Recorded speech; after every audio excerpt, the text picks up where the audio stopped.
The sky over Midgard hung low and heavy, a churning mass of ash-gray clouds that wept bitter rain onto the cracked earth below. Thunder rumbled not as a herald of Thor's arrival, but as a warning, a drumbeat of a world on the edge of collapse. Thor stood upon a high ridge overlooking the vast lands of men, Mjölnir hanging loosely in his right hand, its once blazing glow dulled as if mourning the inevitable. His golden hair, matted with rain and grime, clung to his broad shoulders. His piercing blue eyes swept the broken horizon, where villages smoldered, rivers overflowed their banks, and monstrous beasts roamed freely across once prosperous fields. The omens were undeniable now. Fimbulwinter had come, 3 merciless winters without end, stripping the world of warmth and hope. Crops had withered into dust. Families huddled in crumbling homes, their prayers to the gods growing fainter with each dying breath. It was not fear that Thor tasted on the winds, but despair. In the deep places of the world, old enemies stirred. Giants rumbled in Jotunheim, sharpening their axes and spears. Wolves howled louder each night, their cries echoing like dirges across the realms. Even Yggdrasil itself, the world tree, groaned in agony, its mighty roots cracking under the strain of the unraveling cosmos. Thor clenched his jaw, a muscle twitching at the corner of his beard. Every fiber of his being, every oath sworn at birth, cried out to act, to protect, to save. Yet he knew the prophecy whispered by the Norns. Ragnarok was not a battle to be averted. It was a fate to be met, a storm to be weathered at any cost. And still, Thor fought. Every day, he roamed Midgard's torn landscapes, striking down the twisted beasts that preyed on the weak. He crushed trolls beneath Mjölnir, shattered the skulls of corrupted wolves, and hurled bolts of pure lightning into the blackened skies. His roars shook the mountains, his fury split stone, but it was like hammering against an endless tide. One evening, as twilight bled crimson across the heavens, Thor came upon a village all but abandoned. Burned homes leaned drunkenly into one another. The well lay dry, the fields salted by some malevolent force. Only a few souls remained, gaunt faces peering from behind broken doors, children clutching mothers with hollow eyes. Thor knelt before them, placing Mjölnir on the ground, its weight sinking into the mud. He offered what little comfort he could, food drawn from his pouch, promises spoken in low, steady tones. Yet he saw it in their gazes.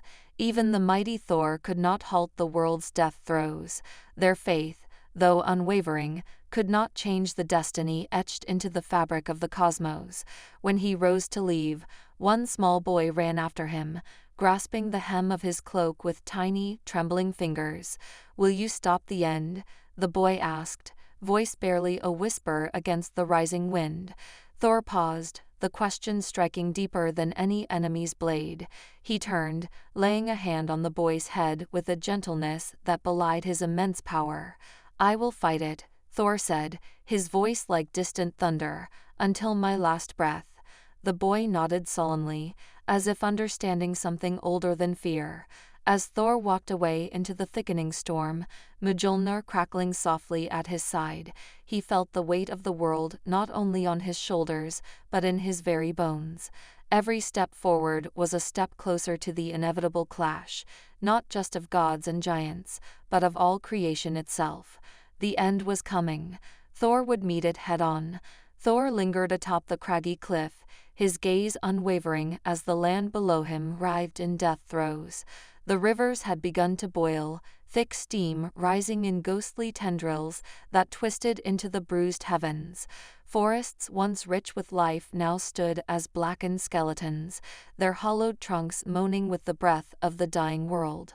Even the stars overhead seemed to flicker and retreat, as if unwilling to bear witness to the calamity unfolding. A bitter wind tore at Thor's crimson cloak, snapping it like a battle banner caught in the maelstrom. He gripped Mjölnir tighter, feeling the comforting pulse of ancient power thrumming through the weapon's runes. It was the last certainty he possessed in a world sliding into ruin.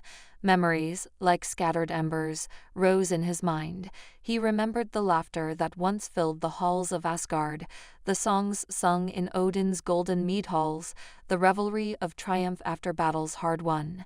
He remembered the faces, brave, foolish, defiant, that now seemed so far away, lost to the encroaching void. Thor closed his eyes and lowered his head. There was no time left for grief. His heart, though heavy, steeled itself against despair.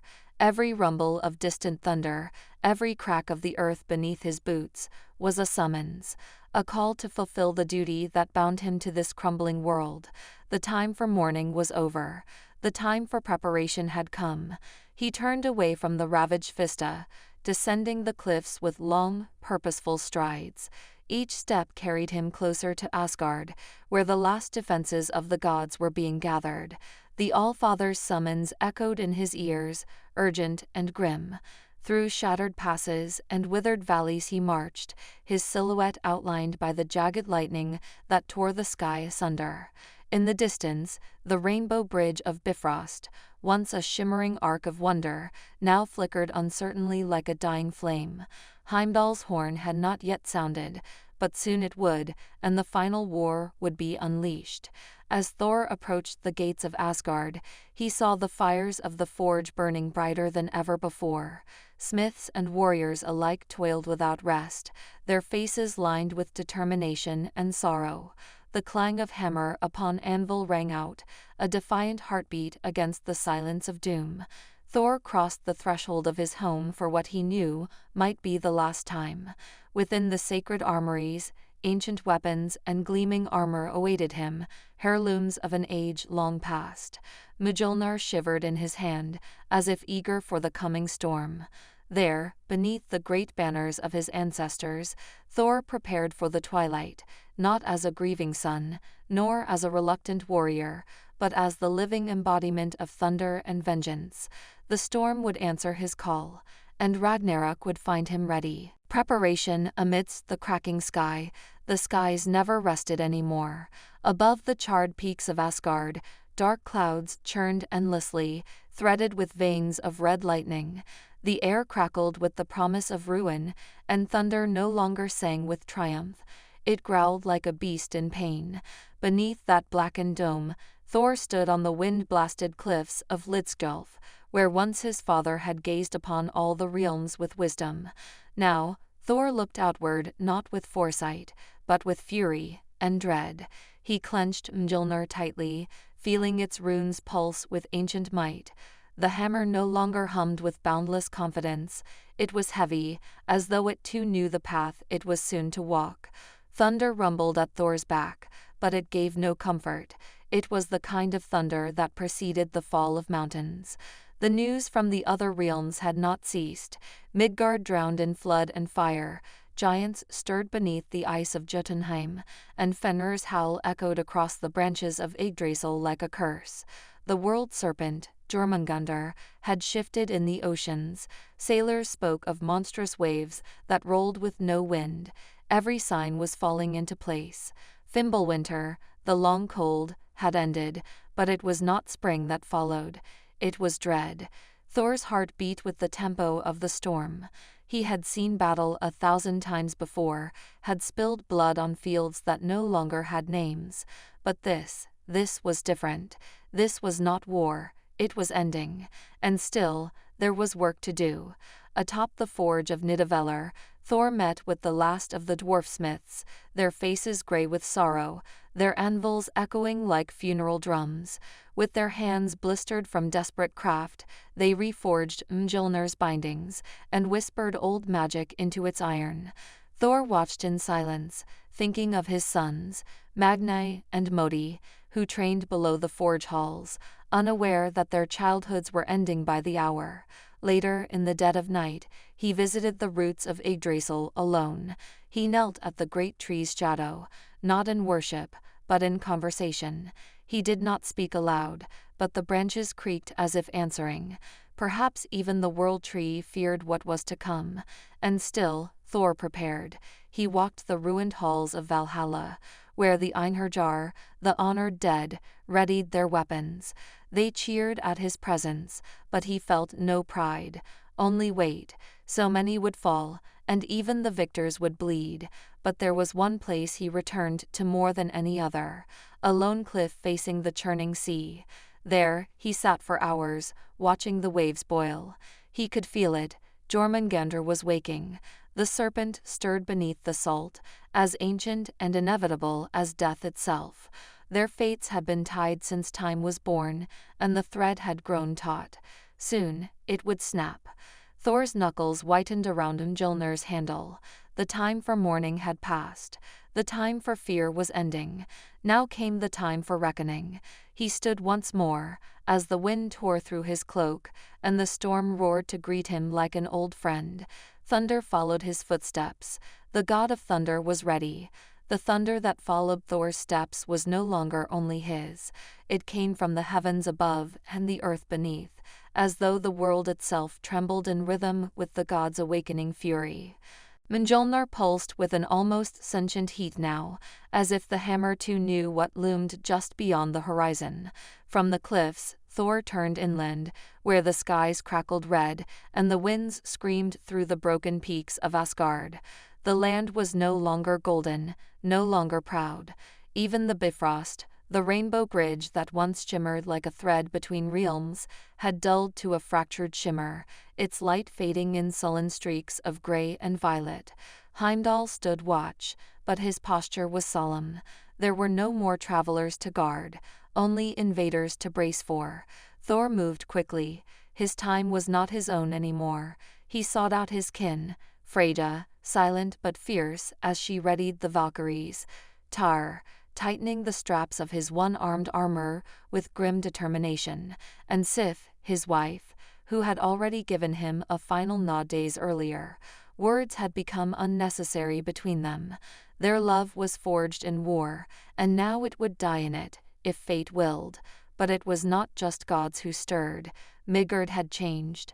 The mortals, those stubborn, frail beings Thor had once viewed with amused detachment, now fought not just for survival, but for something greater. He saw them lighting fires in defiance, training in shattered temples, painting runes on their skin and blades. They would not hide, they would stand. It humbled him. Thor, the breaker of mountains, found something harder than stone in their resolve, and in that, he found clarity. This war, this ending, it was not only the gods' burden, it was everyone's. Atop Vigrid's plain, the battlefield of prophecy, he stood as the first to arrive. The sky above was still, the kind of stillness that suffocates, that weighs on your chest before the scream. The grass was burned down to ash, and the air was thick with premonition, and yet, here he stood, alone, waiting, watching the horizon for movement. His fingers traced the edge of Mjölnir. He remembered the first time he held it, the way it leaped to him like it knew his soul, the way it soared, the way it returned, the way it spoke without words. And now, it was heavier, not from age or wear, but from destiny, from what must come next. Night fell. The stars above flickered like frightened embers, and then, distant horns. First one, then many. The sky split open, not with thunder, but with flame and frost. From the east came the fire giants, led by Surtur, dragging a sword that bled fire. From the north, the legions of Jotunheim rose, clad in ice and hatred. And in the sea, unseen but felt, something vast stirred. Thor's heart thundered. He lifted Mjölnir to the sky, and lightning answered, not a strike, but a crown of light, as if the heavens themselves rallied to his side. He called not in rage, but in resolve, for his people, for Midgard, for all that must be protected, even if it could not be saved. And from behind him, the march began. Gods and heroes, Valkyries and Einherjar, all poured onto the plain of Vigrid, the army of Asgard, the last breath of resistance. Thor's eyes turned toward the sea one last time. The serpent was near. He could feel its venom coiling through the earth like a heartbeat. But first, there would be blood. First, the gods would clash with chaos, and Thor would lead them through the fire. The first clash was not a roar, it was a scream. 1,000 voices, steel against steel, flame against flesh. The field of Vigrid shuddered under the weight of war as the storm of Ragnarok finally broke. Thor plunged into the chaos like a thunderbolt hurled from the sky. Mjölnir spun through the air, carving arcs of lightning into the sea of enemies. Each blow shattered bone, sundered steel, and sent giants crashing into the earth like falling towers. His red cloak whipped like a flame behind him, his golden hair drenched in sweat, blood, and rain. But the battle was not just in his arms, it was in his heart. Every cry around him twisted something deeper. These were not just faceless beasts, these were the shadows of old stories, the forgotten grudges of ancient realms now reborn in fire. Thor met them all. From the south, Surtur advanced like a walking cataclysm, his flaming sword leaving a trail of scorched ruin. Around him danced fire demons, spitting molten arrows and laughing as they set the sky ablaze. Thor faced them head-on, leaping into their ranks with the fury of a hurricane. The flames licked at his armor, but he didn't falter. Mjölnir rang like a war drum, striking fire from fire, refusing to yield. And yet, for every one that fell, another rose. To the west, the sky opened in cracks of frost. The Jötnar came in waves, some as tall as towers, some twisted and small, eyes gleaming with ancient hate. Thor's limbs ached, his muscles screamed, but he did not slow. He wrestled them with his bare hands when the hammer could not reach. One tried to strangle him with a chain of ice, but he broke it with a growl, biting through the frost and hurling the beast into the waiting spears of the Einherjar. And above, the Valkyries flew, flashes of silver wings amid the storm, singing death songs and lifting the souls of the fallen. Thor caught a glimpse of Freyja among them, fierce and radiant, her blade dripping with blood and starlight. Their eyes met only once, but it was enough. A shared promise. They would fight until the end, no less. The battlefield stretched without end. Smoke clawed at the sky, and ash fell like snow. The stench of blood and burning earth clung to every breath. Thor moved like a man possessed, not just of strength, but of purpose. Yet beneath the rage, doubt crept in. Was this battle winnable, or merely a ritual? An inevitable fall masked as glory. He banished the thought with a roar and drove Mjölnir into the ground. Thunder cracked outward, blasting a crater around him and buying a moment's breath. But the sea answered. A tremor shook the plain, not from Surtur, not from the Jötnar, but from the deep. The very earth recoiled, and the sky dimmed. Thor froze, heart quickening, gaze drawn eastward. He could feel it, like a string pulled taut in his soul. Jörmungandr, the world serpent, his ancient foe, was coming. A massive shadow rose on the distant shore, its coils lifting like black mountains from the waves. Venom dripped from its fangs in streams that poisoned the land below, hissing and boiling the sea into steam. Its eyes glowed with eerie intelligence, no mere beast, but a godslayer born for this hour. Thor's breath slowed. This would be no skirmish, no ambush. This would be the battle. The world narrowed to a single purpose. He lifted Mjölnir once more, and the storm obeyed. The winds bent around him, the clouds coiled, and lightning danced in his wake. The gods behind him saw it, and they paused, not in fear, but in awe. For they knew, Thor now walked the line between man and myth. He strode from the heart of the battlefield toward the shore, where the serpent waited, coiled like fate itself. He did not look back. Thor's boots crushed the charred soil beneath him, each step a drumbeat echoing across the battlefield, now falling silent in his wake. The clash behind him faded, not in volume, but in meaning. The war waged on, gods and beasts locked in the final dance of fate. But for Thor, everything narrowed to a single coiling shadow rising against the storm-drenched sky. The sea steamed where Jörmungandr's venom met the waves, and the horizon pulsed with an unnatural glow. The world serpent's body spanned the distance of realms, its scales shimmering like oil, impossibly ancient and blasphemously alive. Thunder cracked overhead, but even it seemed subdued in the serpent's presence, as if the heavens themselves held their breath. Thor stopped at the edge of the shattered coast, his breath ragged but steady. Rain coursed down his face, mingling with sweat and blood. In his chest, his heart pounded like a war drum, not out of fear, but of reverence for the moment. He had known this was coming. All his life had spiraled toward this singular point. Every victory, every wound, every night he stared at the stars wondering when this day would come. Mjölnir hummed in his grip, lightning flickering along its runes, whispering with memory. It was not just a weapon, it was a promise, forged for this moment, to stand against the chaos that sought to consume all. The serpent shifted, its massive head lowered until its eyes met Thor's, eyes that gleamed with knowing, with hatred, with purpose. They had fought once before, when the serpent still slumbered beneath the ocean's surface, and even then, their clash had shaken the 9 realms. But this time, it would end. Thor's fingers tightened around the haft of Mjölnir. He stepped forward, the wind shrieking past him like the cries of fallen gods. Yet in his mind, silence reigned. He remembered Magni and Modi, their voices when they were still boys, the weight of knowing he may not see them again.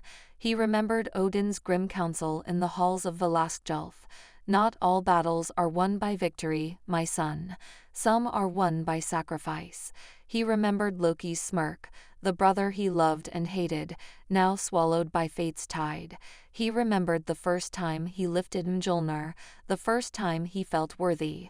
A deep breath, a final look at the world he'd fought for, bled for, loved with all the thunder in his soul. And then, he ran. The coast exploded beneath his feet as he launched himself forward, the hammer raised, the skies responding with a roar of approval. Lightning slammed into the ground behind him, illuminating the battlefield like the judgment of the gods. Jormungandr reared, maw gaping wide, venom flying in arcs that hissed and burned where they landed. The serpent struck like a falling mountain, the air shattering around its descent. But Thor met it, not with fear, but with fury. Mjölnir crashed into the serpent's jaw, a burst of light erupting like a sun. The impact shook the ocean, cracked the cliffs, and sent a pulse through Yggdrasil itself.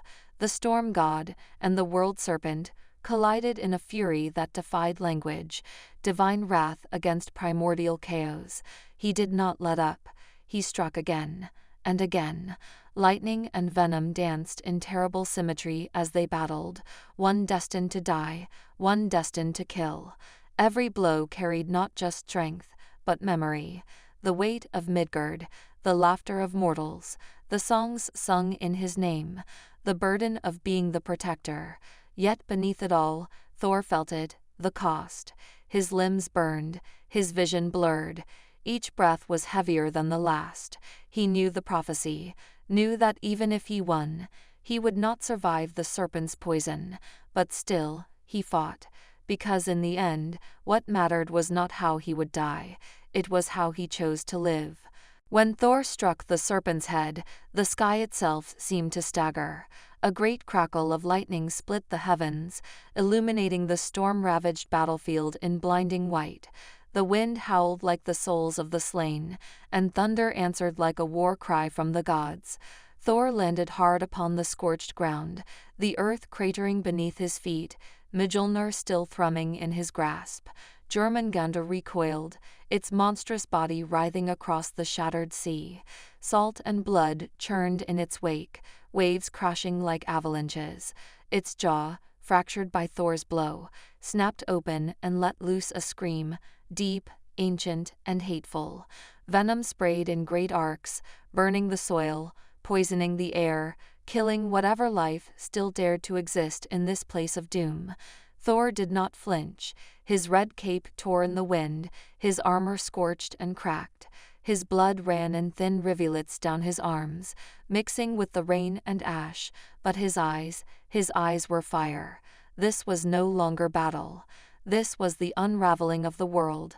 He sprinted forward once more, every step pounding with the weight of fate. Mjölnir spun and smashed against the serpent's coils, striking with the fury of thunder itself. Jormungandr retaliated, lashing its tail with mountain-toppling force. Thor was flung across the plain, his body slamming through a jagged ruin of stone, his breath crushed from his lungs. But even then, he rose. Gasping, coughing blood, he rose. Lightning wrapped around him, not summoned but drawn, as if the storm itself mourned and raged in unison with him. He looked up into the blackened sky, rain dripping from his brow. In that instant, time seemed to slow. He remembered Odin's stories of the end, how none could escape their destiny, how he, Thor, would meet the world serpent again, and though he would slay the beast, its venom would steal his life in turn.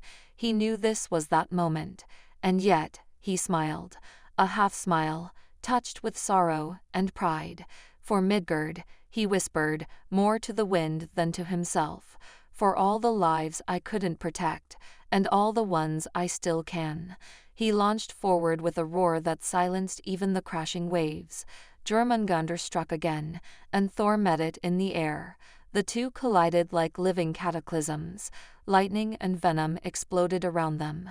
The serpent coiled tightly around the god, crushing, constricting, seeking to drown him in poison and pain. Thor screamed not in fear, but in defiance. He drove Mjölnir again and again into the beast's hide, each strike cracking bone and scale. The sky darkened further as if morning, but Thor felt it, the poison. It slipped past his skin, into his veins, a burning fire that no thunder could chase away. His vision dimmed at the edges, his breath shallowed, but his arm did not waver. He climbed the coils, forcing his way to the serpent's head. With one final shout, a howl that tore from the deepest part of his soul, Thor brought Mjölnir down with everything he had. The world serpent screamed and died, its body convulsed, spasming as it fell back into the sea, where the waves boiled around it. The heavens shuddered. A stillness fell, unnatural, eerie. The silence after the storm. Thor dropped to one knee. His hammer fell beside him, steam rising from its head. He clutched his chest. Already the venom was reaching his heart. He gasped, each breath a war. The world blurred. In the distance, he saw glimpses, shadowed figures continuing the fight, the flames of Muspelheim rising beyond the hills, and above, ravens circling. He did not know if they were Hugin and Munin, or simply omens. He lay back slowly, the cold rain washing over his fevered skin. Above him, the sky wept, not with thunder, but with grief. As the venom reached its mark, Thor's hand found Mjölnir one last time. His fingers curled around the handle, and though his eyes began to close, the storm within him did not fade. The world stood still. The sea, once churned by monstrous coils and shattered gods, lay eerily calm, as if mourning. Smoke drifted from the battlefield in ghostly plumes, curling like the memories of the dead. Fire danced on the horizon. Muspelheim's hunger still gnawed at the edges of the earth, but for a breath in time, silence reigned. And in that silence, the god of thunder lay dying. Thor's body rested amidst the scorched stones and ashen soil, surrounded by the charred remnants of giants and fallen beasts. His mighty chest rose and fell in slow, ragged rhythm. The poison from Jormungandr coursed through him, cold fire in his veins, black stars blooming behind his eyes. Yet he held on. He did not tremble. He did not cry out. His gaze turned to the sky, where lightning still flickered in the cloud-choked heavens, faint and distant. He watched as the smoke parted momentarily, revealing a single shaft of pale light breaking through the gloom. A memory drifted in with the wind. He stood beside young Magni, his son, teaching him how to grip Mjölnir. He remembered Sif's laughter echoing through golden halls. He remembered Midgard, the children chasing each other in fields, the clamor of hammers on steel, the scent of pine and snow. Was it only memory, or were those fragments still waiting in the world to come? Footsteps approached, soft, cautious. Magni stood there, older now, bloodied and weary, but unbroken. His hands trembled as he knelt beside his father. His lips parted, 1,000 words rising to the surface, but only one came through. Father. Thor turned his head slowly, the effort immense. His vision blurred, but he saw the boy, no, the man, clearly, the future. His hand rose, shaking. Magni reached out and gripped it tightly, grounding the thunder god one final time. Take Mjölnir, Thor rasped, the words brittle as crumbling stone. It is yours now. Magni shook his head, tears burning through the ash on his cheeks. I can't, not like you did. Thor managed the smallest smile.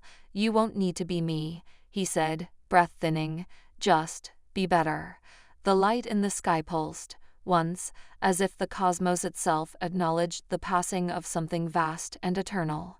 The thunder that had once echoed through 9 realms fell quiet, and with a final exhale, soft, steady, and full of peace, Thor was no more, but the world did not end. The ground beneath him trembled, not in death, but in transformation. The fire that had scorched the fields began to recede. The venom in the air thinned. From the cracks in the ruined earth, green shoots sprouted, tiny, trembling things. Life, reborn from chaos. The gods still fought in distant corners, Frey, Tyr, Odin, and some fell, others endured. But here, in this hollow carved by sacrifice, the first seed of the next world had been planted. Magni stood, the weight of Mjölnir now in his grasp. It was heavier than he imagined. He looked down at his father's body, unmoving beneath the storm-lit sky. But something lingered, an aura, a warmth. The storm had passed, but its echo remained in him, and the sky, once filled with roaring thunder, now whispered only his name. Asgard would fall, the world would drown, the gods would perish in fire and ice, but afterward, something new would rise, and Thor's final roar, though now silent, would echo in the hearts of those who rebuilt what had been lost.